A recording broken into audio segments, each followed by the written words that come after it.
When most people are asked which Star Wars movie is the best, most will say The Empire Strikes Back without a moment's hesitation. But if you're a frequent watcher of my channel, you'll already know that I disagree with that and instead believe that distinction belongs to Return of the Jedi. Now, you do not have to agree with me on that. You are free to love any Star Wars movie that you want to, nor am I saying that The Empire Strikes Back is a bad movie, because it most definitely is not. It's a very well-made film, and Star Wars would not be the same without it. The only thing I'm trying to say here is that I believe Return of the Jedi is a little bit better.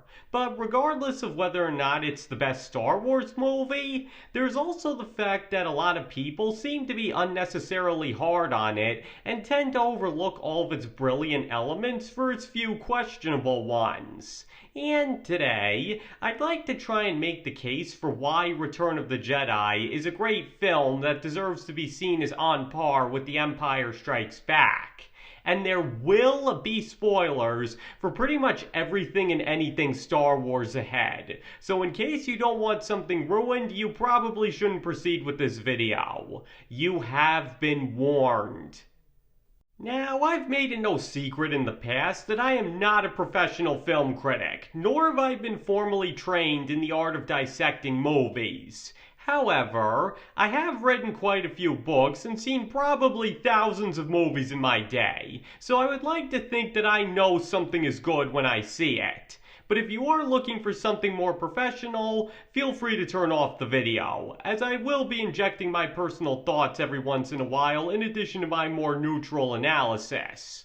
So with that being said, even when looking at this movie from an objective standpoint, I do believe that Return of the Jedi is for all intents and purposes a masterpiece. Yes, even with the Ewoks. Just because they're cute isn't enough to take away from everything this movie gets right.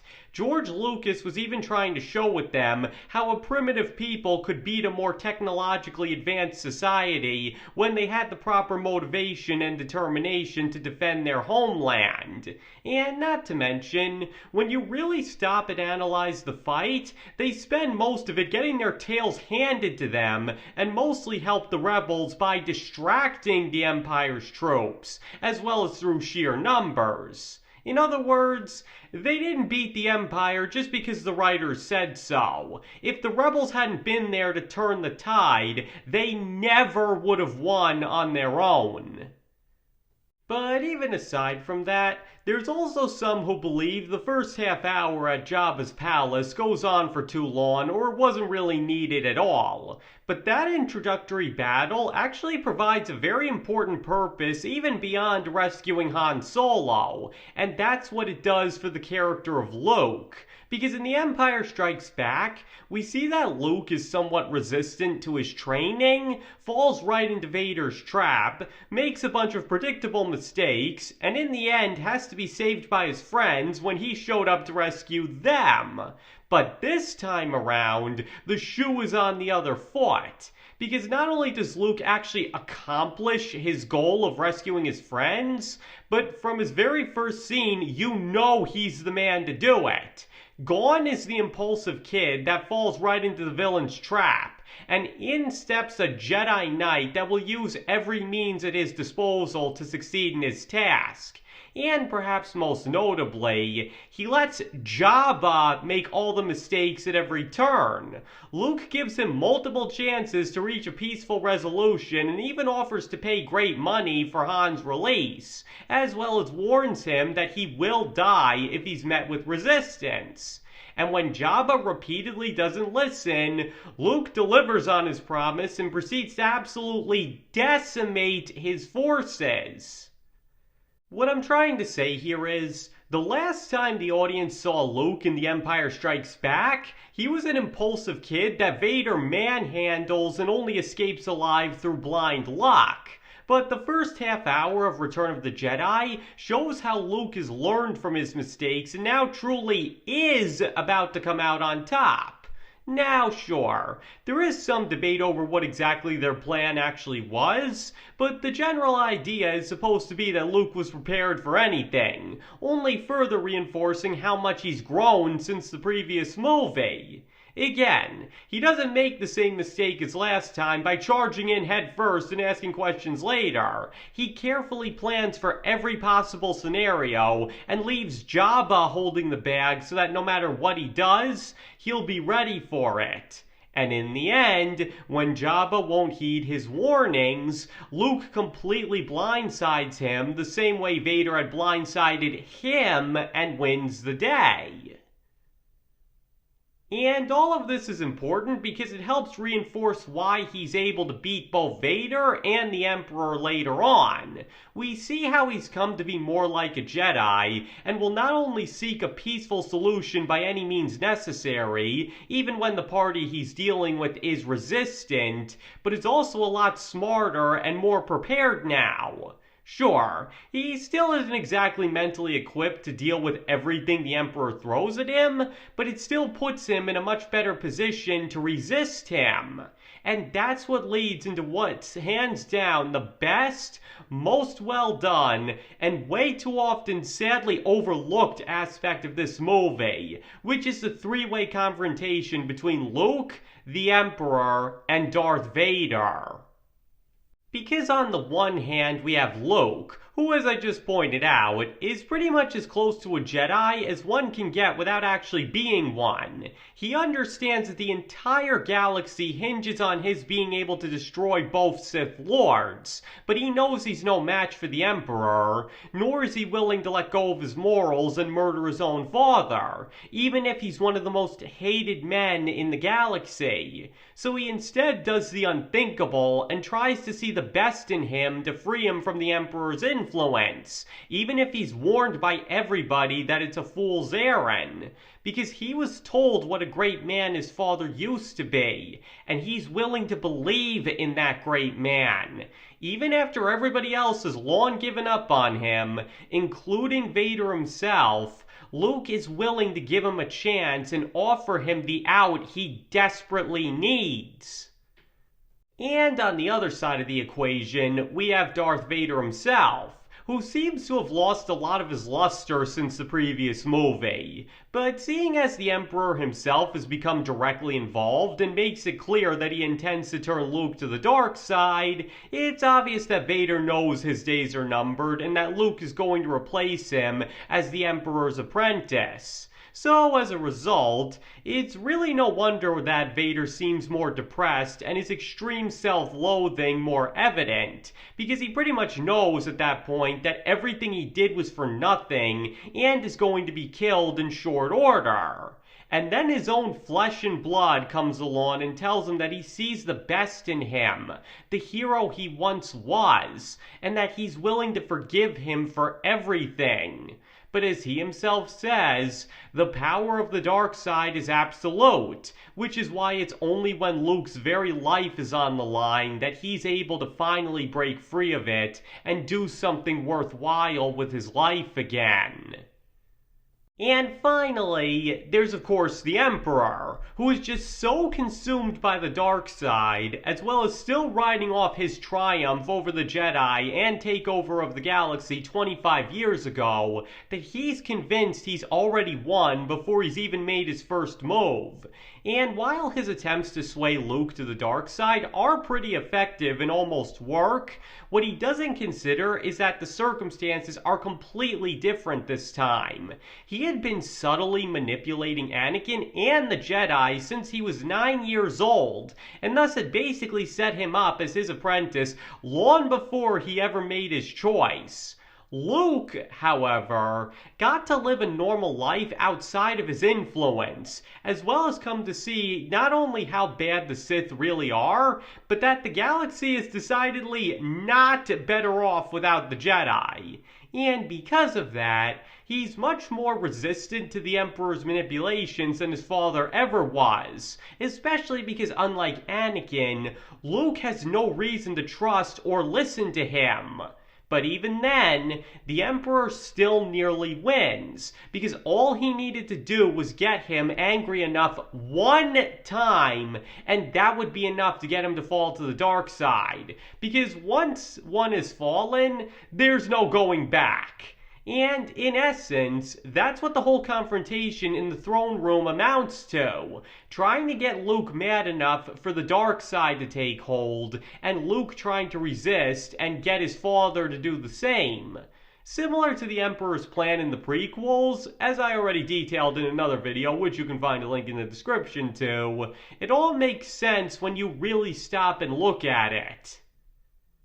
But where the Emperor goes wrong is in overestimating how easy it'll be to get Luke to fall to the dark side. Because once again, Luke and Anakin may be of the same blood, but they come from completely different stock, giving Luke advantages Anakin never had, and thus the Emperor would never take into account. But what also doesn't help is that by that point in his life, the Emperor has such faith in the dark side that he believes it takes barely anything for a Force user to fall to it. Which is true to an extent, just not as easy as he thinks. Nor does he even consider the possibility that anybody could ever turn away from it, and thus ignores all the warning signs from Vader because he believes treachery from him is outright impossible. To put it simply, because the Emperor has been so consumed by the dark side for so long, he's come to believe that everybody is secretly just as evil as he is, or a complete fool, and thus never considers that the good in people might actually prevail, unlike in the prequels where he did take such stuff into account. As Yoda even warns him of in Revenge of the Sith, his faith in the dark side was indeed misplaced, as he ends up overestimating just how powerful it really is, and that's saying a lot. But all that being said, there's two moments in particular that reveal the genius of this movie and the confrontation of these three characters in particular. And the first of these is when Luke speaks to Vader briefly on the bridge. Because in this short scene, we see the two finally reunited since Luke rejected Vader's offer. But this time, Luke is the one playing mind games with Vader, and we see that he actually starts getting through to him. Because when Vader says, "Obi-Wan once thought as you do, you don't know the power of the dark side. I must obey my master." That's not Vader talking. That's Anakin. You can just hear the regret and disappointment in the way he reflects that Obi-Wan once believed in him the way Luke does now. And his only reply when Luke offers to forgive him and run away is to say that the dark side is too strong and that he's a slave to the Emperor's will. To put it simply, even if the dark side is still influencing him at that point, he's essentially admitting that he knows he screwed up his life and that he hates himself for it. But the dark side won't let him walk away. And his belief in that is what leads to the best moment in this little exchange. "It is too late for me, son." Because that right there is the moment that you know it's not too late for him. Because he's admitting fault in his actions and even makes it clear that he thinks he's beyond redemption. In other words, Vader knows what he's done is wrong. That the Emperor is wrong, that he was wrong to listen to him, that everything he's done for him is wrong. Everything, and admits it to Luke in those few simple words. And the reason that's so important is because many bad people in both fiction and real life won't stop their evil deeds because they won't admit fault or even genuinely think they're in the right. But by Vader admitting that he's wrong, and moreover that he feels it to such an extent that it's too late for him to walk away from what he's done, shows that there's still enough of Anakin in him to save. He's not trying to defend his actions or argue with Luke that he has nothing to be sorry for. He knows Luke is right, but resigns himself to a fate that he feels he deserves. And this doesn't go unnoticed by Luke, because while he may finally reply that his father is truly dead, it's clear he still isn't giving up on him. And Vader, in turn, is left haunted by Luke's words, because he wants to take Luke's offer to turn away from the dark side, but feels he can't. And once again, what makes this even more impressive is that all of this is squeezed into a little over 3 minutes. And the second moment that shows just how brilliant this movie is in the moment Vader saves Luke from the Emperor. Now, I already said in my video on Darth Vader, which you can also find a link in the description to, that I believe the Emperor's death scene to be the best moment in the entire Star Wars series. And a major reason for that is because everything leads up to that moment.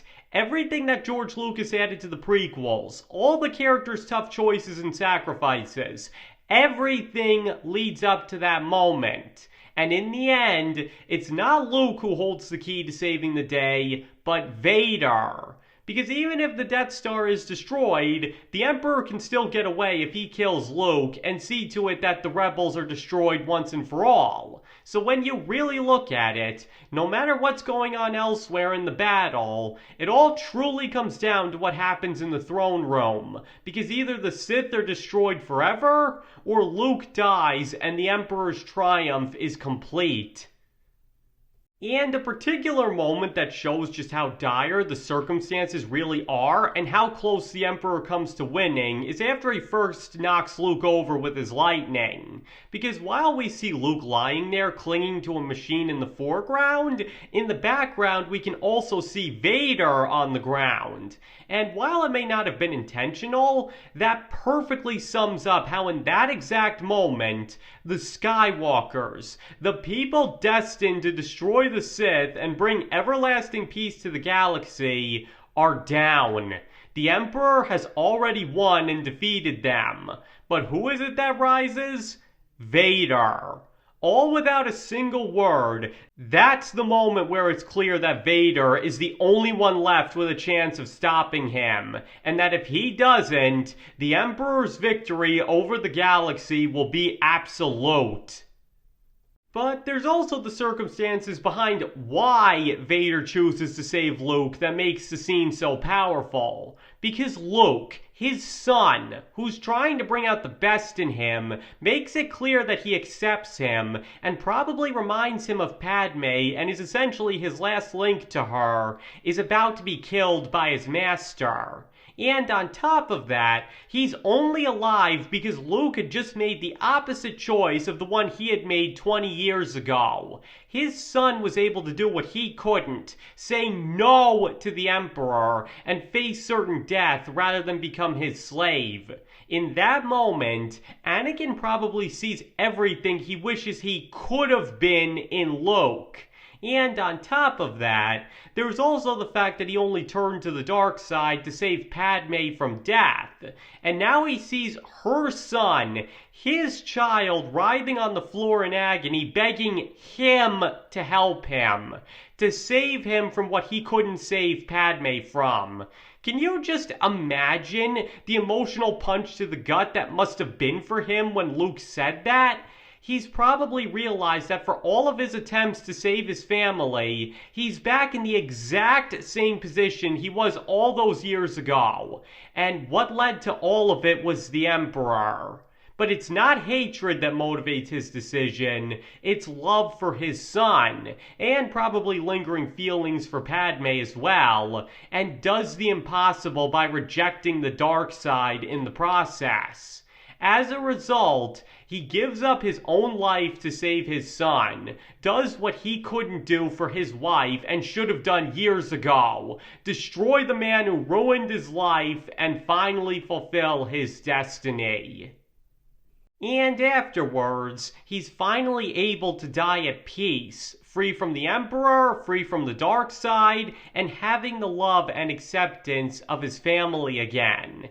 And as I said in the aforementioned video, his telling Luke he already has saved him is particularly poignant, because it's true. He may not have been able to save his life, but he was able to save his soul from the dark side and the Emperor. And as he finally does die, what are the final words he hears? I won't leave you. All his life he was afraid of being abandoned and had it fulfilled by the Emperor. But after being saved from the dark side, the final thing he's told is that he won't be left behind. Say whatever you want about this movie, but when it comes to the dynamic between these three characters, and especially Vader's redemption, the results are nothing short of a beautiful masterpiece. Now, obviously, there are other aspects and characters in this movie I could go over to demonstrate how well made it really is, such as Lando winning the fight in space by relying on his gambling background, but I think I've already made my point quite clear. Return of the Jedi may not be a perfect film, it may have some flaws, but when you really look at it, what movie is perfect? There's always something that could be done to make them better. What I'm instead trying to say here is that Return of the Jedi is a better movie than many give it credit for, and has a lot of great aspects and moments to it that in any other movie would rightfully be hailed for their geniusness. Though that isn't to say Return of the Jedi is thought of as a bad movie by any means, as it is still a very well-regarded Star Wars movie all around. The only point I'm trying to make here is that it really should get more recognition for just how perfectly its story is told, as well as making for the perfect conclusion to the story of Anakin Skywalker. Okay, I think that just about covers everything. So now I'd like to hear from all of you. Do you believe that Return of the Jedi is a masterpiece and one of the best Star Wars movies out there? Or do you think it's not really all that good? Please feel free to let me know in the comments below. And as I said at the beginning, you don't have to agree with anything I said in this video just because you watched it. You can feel about Return of the Jedi and how good of a Star Wars movie it is that you want to. And I'll respect your opinion as long as you respect mine and everybody else's. And thank you all for watching. I really appreciate all of it. And I hope to see you all next time.